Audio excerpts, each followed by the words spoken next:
Bonjour, cette semaine nous allons nous intéresser à une question d'actualité, comment réagir en cas d'inondation, de crue ou de catastrophe naturelle. Lorsque votre logement se trouve envahi par l'eau, il faut réagir dans l'urgence pour vous permettre d'avoir les bons réflexes. Voici quelques conseils à suivre. Prenez un maximum de photos et de vidéos, elles serviront de preuve auprès de votre assurance et surtout ne jetez rien. Appelez vite votre assurance pour effectuer une première déclaration et accélérer le processus de prise en charge. En cas de catastrophe naturelle décrétée par une publication au journal officiel, il faudra transmettre votre dossier comprenant votre déclaration, photos, factures des objets détruits à votre assurance. Pour tout autre sinistre, vous disposez d'un délai de 5 jours.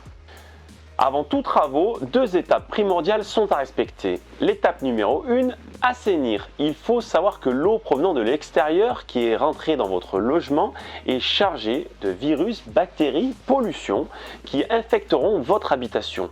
De plus, cette eau contaminée va accélérer la dégradation du bâtiment et des éléments qu'il contient. D'où l'importance de passer par une entreprise spécialisée dans la décontamination après sinistre. Il faut donc effectuer si nécessaire le pompage des eaux, mais surtout le nettoyage, la désinfection de votre habitation avec des produits spécialisés ainsi que le déblaiement de vos biens détruits. Deuxième étape, assécher. L'eau est l'ennemi principal du bâtiment. Elle la dégrade et permet l'apparition de moisissures qui empoisonnent l'air intérieur. La présence d'excès d'humidité dans les supports va permettre la dégradation des revêtements de sol et des revêtements muraux, la création de fissures, l'apparition de gondolements des matériaux ou même de corrosion.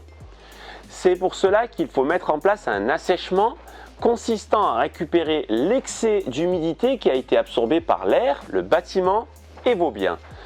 Un assèchement dure en moyenne 3 à 4 semaines. Pour en savoir plus, vous pouvez visionner notre vidéo sur notre solution après un dégât des eaux. Une fois ces deux étapes réalisées par une entreprise spécialisée en assainissement après sinistre, il sera possible d'effectuer la réhabilitation de votre logement en toute sérénité. Si vous respectez ces étapes, vous éviterez l'apparition de problèmes d'humidité dans le temps ou même de santé. Il faut savoir que plus l'intervention s'effectue rapidement et moins les dégâts seront importants, donc ne perdez pas de temps. C'était Solutions après sinistre. Posez-nous vos questions dans la section commentaires, par mail ou par téléphone. Pour avoir toutes les clés en main, abonnez-vous, n'hésitez pas à aimer, partager, commenter et nous suivre sur les réseaux sociaux.